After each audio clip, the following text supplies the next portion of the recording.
Salut et bienvenue dans la boîte à Malik. Chien Baïkal qui s'est barré après une vache. Je ne sais pas où il est là. Je suis un très mauvais lecteur. Je ne lis pas. Quand il n'y a pas d'image, ça me gonfle. Le but, c'est de lire des lectures qui soient courtes, intenses et qui invitent à la réflexion.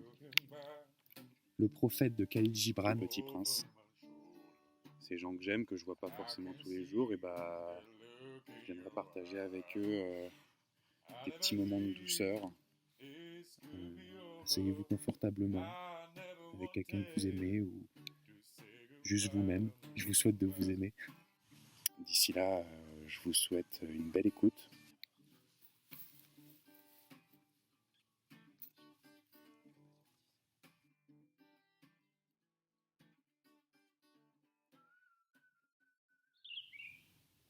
Chapitre 9. Je crois qu'il profita pour son évasion d'une immigration d'oiseaux sauvages. Au matin du départ, il mit sa planète bien en ordre. Il ramena soigneusement ses volcans en activité. Il possédait 2 volcans en activité. Et c'était bien commode pour faire chauffer le petit déjeuner du matin. Il possédait aussi un volcan éteint. Mais comme il disait, on ne sait jamais. Il ramena donc également le volcan éteint. S'ils sont bien ramonés, les volcans brûlent doucement et régulièrement, sans éruption. Les éruptions volcaniques sont comme des feux de cheminée. Évidemment, sur notre Terre, nous sommes beaucoup trop petits pour ramener les volcans. C'est pourquoi ils nous causent des tas d'ennuis. Le petit prince arracha aussi, avec un peu de mélancolie, les derniers pousses de baobab.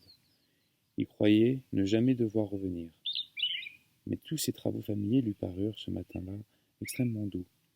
Et quand il arrosa une dernière fois la fleur et se prépara à la mettre à l'abri sous son globe, il se découvrit l'envie de pleurer. « Adieu, dit-il à la fleur. » Mais elle ne lui répondit pas. « Adieu, répéta-t-il. La fleur toussa, mais ce n'était pas à cause de son rhume. « J'ai été sotte, lui dit-elle. Enfin, je te demande pardon. Tâche d'être heureux. » Il fut surpris par l'absence de reproche. Il restait là, tout déconcerté, le globe en l'air. Il ne comprenait pas cette douceur calme. « Mais oui, je t'aime, lui dit la fleur. Tu n'en as rien su, par ma faute. Cela n'a aucune importance. Mais tu as été aussi sot que moi. Tâche d'être heureux. Laisse ce globe tranquille. Je n'en veux plus. Mais le vent, je ne suis pas si enrhumé que ça. L'air frais de la nuit me fera du bien. Je suis une fleur. Mais les bêtes, il faut bien que je supporte 2 ou 3 chenilles si je veux connaître les papillons. Il paraît que c'est tellement beau. Sinon, qui me rendra visite? Tu seras loin, toi. Quant aux grosses bêtes, je ne crains rien, j'ai mes griffes. Et elle me montrait naïvement ses 4 épines, puis elle ajouta: Ne traîne pas comme ça, c'est agaçant. Tu as décidé de partir, va-t'en. Car elle ne voulait pas qu'il la vît pleurer. C'était une fleur tellement orgueilleuse.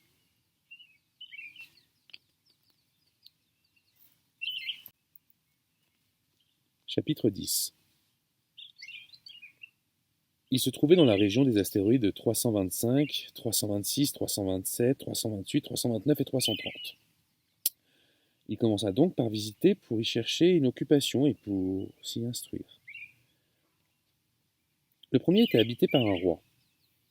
Le roi siégeait, habillé de pourpre et d'hermine, sur un trône très simple et cependant majestueux. « Ah, voilà un sujet !» s'écria le roi quand il aperçut le petit prince. Et le petit prince se demanda: comment peut-il me connaître puisqu'il ne m'a jamais encore vu? Il ne savait pas que pour les rois, le monde est simplifié. Les hommes sont des sujets. Approche-toi que je te vois mieux, lui dit le roi qui était tout fier d'être enfin roi pour quelqu'un. Le petit prince chercha des yeux où s'asseoir, mais la planète était tout encombrée par le magnifique manteau d'hermine. Il resta donc debout, et comme il était fatigué, il bâilla. « Il est contraire à l'étiquette de bâiller en présence du roi, lui dit le monarque. Je te l'interdis. Je ne peux pas me l'empêcher, répondit le petit prince tout confus. J'ai fait un long voyage et je n'ai pas dormi. Alors, lui dit le roi, je t'ordonne de bâiller. Je n'ai vu personne bâiller depuis des années. Les bâillements sont pour moi des curiosités. Allons, bâille encore, c'est un ordre. Mais ça m'intimide, je ne peux plus, le petit roi tout rougissant. Répondit le petit prince. Le roi. Alors je t'ordonne tantôt de bâiller et tantôt de bredouiller un peu, paraissant vexé. Car le roi tenait essentiellement à ce que son autorité fût respectée. Il ne tolérait pas la désobéissance. C'était un monarque absolu. Et comme il était très bon, il donnait des ordres raisonnables. Si j'ordonnais, disait-il couramment, si j'ordonnais à un général de se changer en oiseau de mer, et si le général n'obéissait pas, ce ne serait pas la faute du général, ce serait ma faute. Puis-je m'asseoir s'inquiète timidement le petit prince. Je t'ordonne de t'asseoir, lui répondit le roi, qui ramena majestueusement un pan de son manteau d'hermine. Mais le petit prince s'étonnait. La planète était minuscule. Sur quoi le roi pouvait-il bien régner? Sire, lui dit-il, je vous demande pardon de vous interroger. Je t'ordonne de m'interroger, ça veut dire le roi. Sire, sur quoi régnez-vous? Sur tout, répondit le roi, avec une grande simplicité. Sur tout. Et le roi, d'un geste discret, désigna sa planète, les autres planètes, les étoiles. Sur tout ça. Sur tout ça, dit le prince. Sur tout ça, répondit le roi. Car non seulement c'était un monarque absolu, mais c'était un monarque universel. Les étoiles vous obéissent? Bien sûr, lui dit le roi. Elles obéissent aussitôt. Je ne tolère pas l'indiscipline. Un tel pouvoir m'émerveilla. S'il avait détenu lui-même, il aurait pu assister non pas à 44, mais 72, ou même 100, ou même 200 couchers de soleil dans la même journée, sans avoir jamais attiré sa chaise. Et comme il se sentait un peu triste à cause de souvenirs de sa planète abandonnée, il s'enhardit à solliciter une grâce du roi. « Je voudrais voir un coucher de soleil. Faites-moi plaisir. Ordonnez au soleil de se coucher. » Si j'ordonnais à un général de voler d'une fleur à l'autre à la façon d'un papillon, ou d'écrire une tragédie ou de se changer en oiseau de mer, et si le général ne l'exécutait pas, serait-ce lui ou moi qui serait dans son tort? Ce serait vous, dit fermement le petit prince. Exact. Il faut exiger de chacun ce que chacun peut donner, reprit le roi.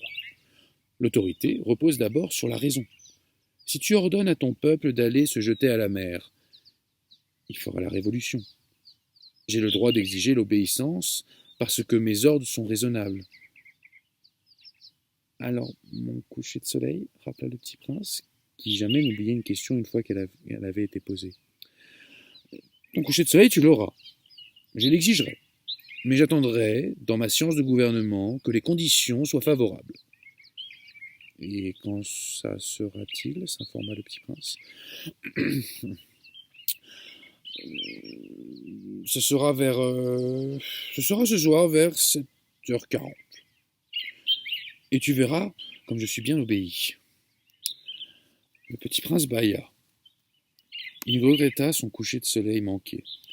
Puis il s'ennuya déjà un peu. Je n'ai plus rien à faire ici, dit-il au roi. Je vais repartir. Ne pars pas, répondit le roi qui était si fier d'avoir un sujet. Ne pars pas. Je te fais ministre. Ministre de quoi? Ministre de la justice. Mais il n'y a personne à juger. On ne sait pas, lui dit le roi. Je n'ai pas fait encore le tour de mon royaume. Je suis très vieux. Je n'ai pas de place pour un carrosse et ça me fatigue de marcher.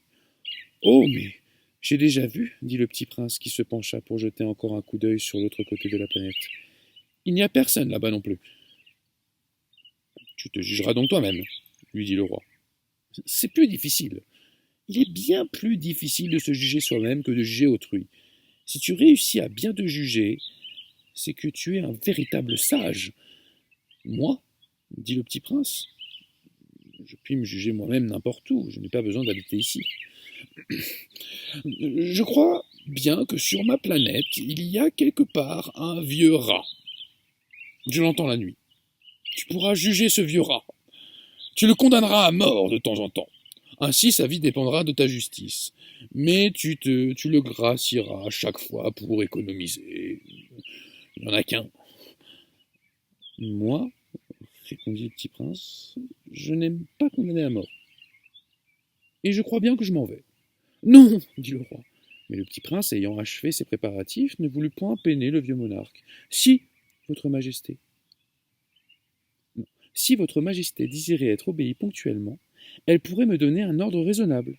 Elle pourrait, par exemple, m'ordonner de partir avant 1 minute. Il me semble que les conditions sont favorables. Le roi n'ayant rien répondu, le petit prince hésita d'abord, puis, avec un soupir, prit le départ. « Je te fais mon ambassadeur !» se hâta de crier le roi. Il avait un grand air d'autorité.